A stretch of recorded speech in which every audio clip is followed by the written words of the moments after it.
here, I feel like there's a sense of urgency and an alert in the times that we're living in. I don't know, hallelujah, I don't have to tell you that the world is lying in wickedness, and that wickedness is on every hand, and that we're in trouble sometimes. Anybody know that we're in trouble sometimes? Hallelujah. The Bible says we're in perilous times now.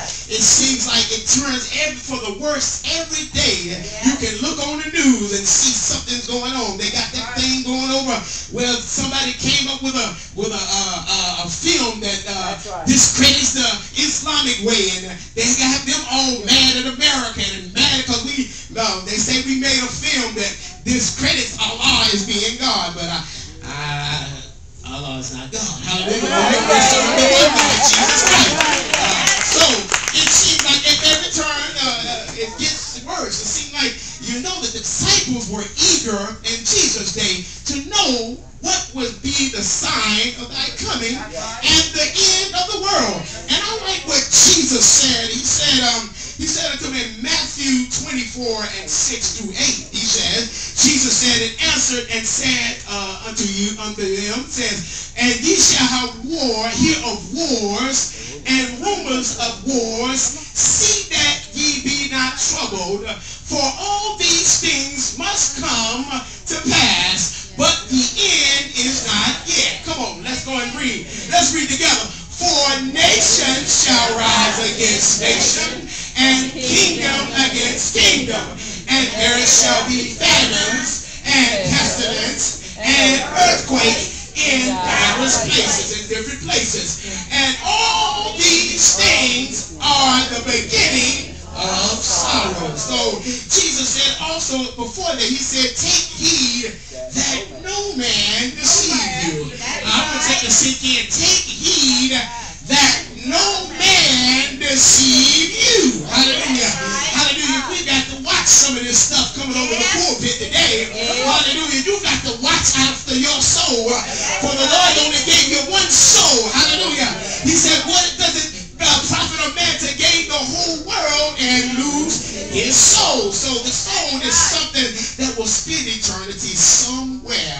Hallelujah. So let's read on in that. I read the 8th part. All of these things are the beginning of sorrows. The word that Jesus spoke here was one of many warnings that the people of God need to hear. And not only the people of God, but sinners need to hear and to realize how much that God is warning us and telling us of the times that are upon us even now. That these are the beginning of sorrows. I don't know if you know it, but most of us don't even realize how much that our life is persuaded and dependent and kept safe by warnings. We can't go through life without something warning us of something. And I'm going to make it plain. Our lives are constantly directed, reminded, and called upon and persuaded and signaled and led and guided by things that alert us to possible danger. Hallelujah. Touch your neighbor and say, there's danger all around us. And we have to be warned of the danger. For example, let me get practical here in our lives. Anybody have, we have cars today. Cars have so many bells and whistles and alarms to let us know what's going on with the car. You got these new cars that tell you when another car is, you're about to back up into another car. And it's telling you what's going on around you. You have a car with the check, you have the check engine light. Anybody ever had the check engine light? Hallelujah. That's telling you I gotta go and take this car into good service because this thing might break down while I'm on the highway. Hallelujah. So we have alarms on our car. And the car, we don't want nobody to break in our car, so there's an alarm that goes off saying, wait a minute, hey. And it's to scare the robber away. So he don't get to your valuables. Hallelujah. Hallelujah. We have the cars that have a fuel alert. Hallelujah. It tells you how many miles you can go before you run out of gas. Hallelujah. These things signal us to things we need to consider and pay attention to. Hallelujah. How many got GPS in the car? Hallelujah. You got the GPS. Turn left. Turn right. You're about to come upon your exit in just a few more miles. Hallelujah. If the person is saying, come on now, turn. I got a navigation. communication system. I call it a Magellan. I like Garmin, but my wife didn't make me get the Magellan, but it was cheaper, so I was used to the Garmin. The Garmin was just good. It seemed better. Now I got this lady that tells me what to do, and she can't even say the words right. Hallelujah. We going to Walkertown. They say walk or not. And I'm like, walk or not? I don't know what walk or not is. So she has a speech impediment. Hallelujah. We have home security system. Everybody got a home security system? I don't know. Some of y'all got this as a home security system. You come through the door. Okay. We have home security systems, you know. Hallelujah. I've set mine off a couple of times just to hear how it sounds. And then people call saying, what is the password? I give them the wrong password.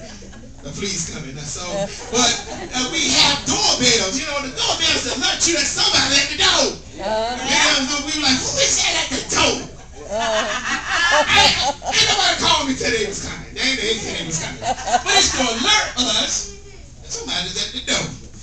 We have these home phones, okay? We got phones that do all this stuff. Your instant messages beeping when you get home to let you know there's a message on the phone. Hallelujah. Every time we got a new phone, every time I was home today, somebody called and left a message. The thing just beeped all day. Okay, I know there's a message, but these are alerts. I'm trying to get I'm going somewhere with it. We have smoke alarms in the house. You know, you gotta have a smoke alarm. Ain't that right, Terry? I know that's right. You won't get burnt up in your house. I've left the stove on. My brother had left the stove on before and cooking some cheese sandwich or something, and the smoke detector go off, you know, and it's to alert you. Hey, get in there! Get in there and put that fire out, or get it off the stove. Get it off. It's to alert of a present and imminent danger that is around us. Microwave, we got all this stuff, coffee pots, beeping, and all that just going in our head. The minute time we go through life, we don't even realize how many things that are just alerting us to tell us, oh, do this, do this, do this, oh, here, do this, do this, do this. And we have all of these things. We have these cell phones. How many got a cell phone? Hallelujah. We got email alert. Hallelujah. We got message alert. We got text message alert. Email alert. We have the alerts alerting us on the alert. Hallelujah. We got all that stuff going on. Yeah. We have on the television. We got stuff alerting us. Anybody know this message right here? This is a test of the emergency broadcast system. In the event of something occurring, information will be passed unto you. So you have the TV and you have stuff that is telling us of imminent danger that could possibly be. But it was just a test. We have tornado alerts and storm alerts and hallelujah. You remember the UST? You remember back in the day when the TV go off, you hear a buzzer. Now the TV stay on 24/7. That's right. Devil coming through the TV 24/7. You sleep. Devil on there talking about, yeah, I'm going to get you tonight. You sleep. It's getting in your spirit. We need to cut it off. I find that young people and older people are going to sleep with the TV on. Can't go to sleep without the TV. I'm not going to leave that one alone. We have public service alarm. We get the police. You hear the police. Oh, something going down. Something's going to happen. The police, he about to get somebody. I used to love watch cops. I don't know. This cops is so exciting to me. I love to see them catch folk. Because I used to work for the detention center for about 5 years. A couple of years ago, maybe about 6 or 7 years ago. And I used to love to watch that show. You hear the police car, you see the lights. It's something going on. Hey, something. You see the fire department. How do they come down blazing? The lights going. No, something's going down. Hallelujah. EMS have an alert telling you something's going on. Somebody's injured. Somebody's hurting. You need to get out the way so we can get to the hospital. We have military alerts. Military, when the enemy is coming in, there's a sounding of the enemy that's coming. You hear that blowhorn is blowing, saying the enemy is coming, and you about to get ready because something is about to happen. Something is about to happen that's fixed to be danger. There's danger you. Hallelujah. How many know about school? When you was in school, you have to do that fire drill, that tornado alert, where you have to go and they put the buzzer on and everybody walk out into the inner hallway and bow down and cover their heads up because the imminent danger of a tornado. They're practicing for something that's going to happen that could be very catastrophic. Hallelujah. The definition of an alarm, by definition, is to summons or to prepare to fight. Another definition is a device that gives a warning of danger. Hallelujah. Another definition is to give somebody warning of danger. I'm here to give somebody warning of danger. Now, I'm on high alert tonight. The God spoke in my spirit that I'm on high alert. He said, tell the people, he said, sound the alarm. Let them know, hallelujah, what the alarm is. So I'm going to let you know what the alarm is.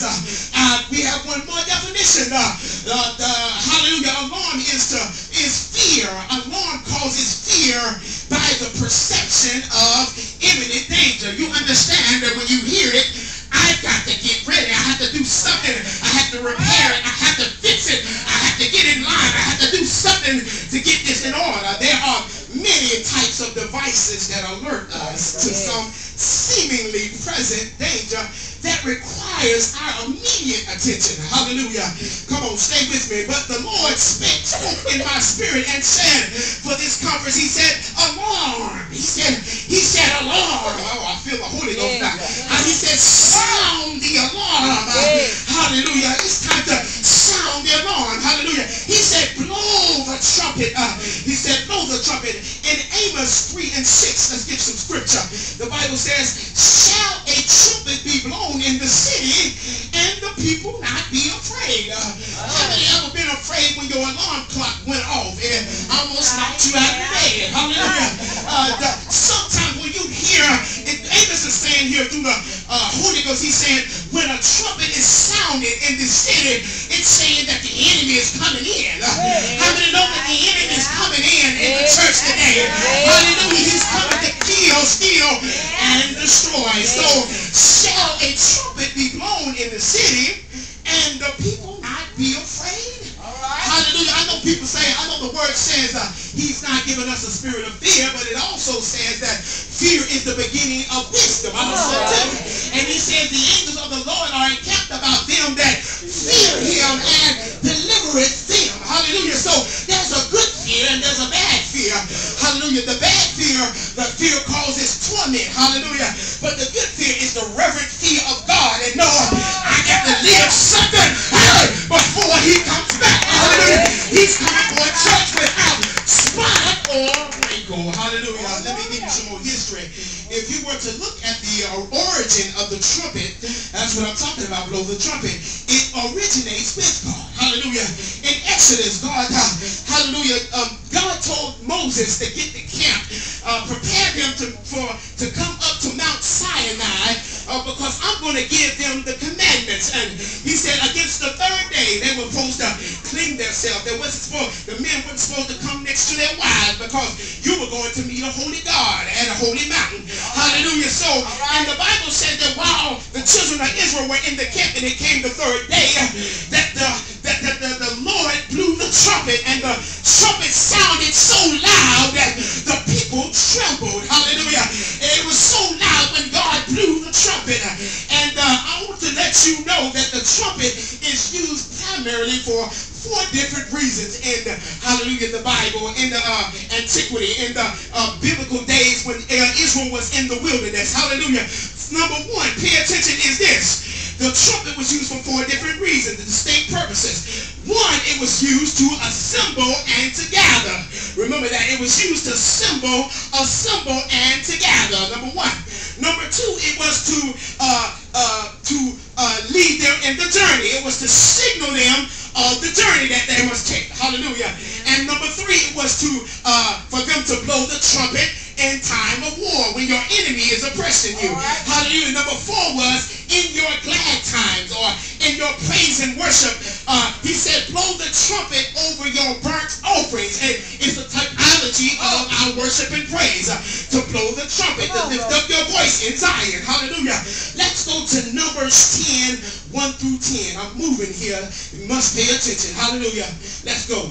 And the Lord spake unto Moses, saying, make thee 2 trumpets of silver, of a whole piece shalt thou make them, that thou mayest use them for the calling of, I said number 1, the assembly, or the assembly, and for the journeying of the camps. Hallelujah. Hallelujah. Number 3, and when they shall blow with them, all of the assembly shall assemble themselves to thee at the door of the tabernacle, or at the congregation, or at the church. Hallelujah. Number 4, and if they blow but with 1 trumpet, then the princes which are heads of thousands of Israel shall gather themselves unto thee. When it refers to the 70 elders, hallelujah, that God placed the spirit that was on Moses upon them, hallelujah, to help him judge the people. Hallelujah. Number 5, when ye blow an alarm, then the camps that lie on the east part shall go forward. And number 6, and when ye blow an alarm the 2nd time, then the camp that lies on the south side shall take their journey. Hallelujah. And number 7, but when the congregation is to be gathered together, ye shall blow, but ye shall not blow an alarm. And number 8, and the sons of Aaron, the priests shall blow with the trumpets, and they shall be to you for an ordinance forever throughout your generation.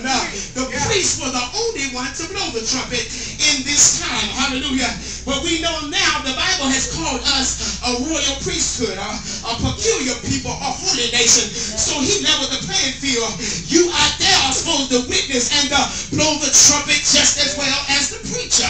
Oh, I'm going to go there in a minute. Hold on. And number 9, and if ye go to war, I said that's number 3, in your land against the enemy that oppresses you, then ye shall blow an alarm with the trumpets, and ye shall be remembered before the Lord your God, and ye shall be saved from your enemies.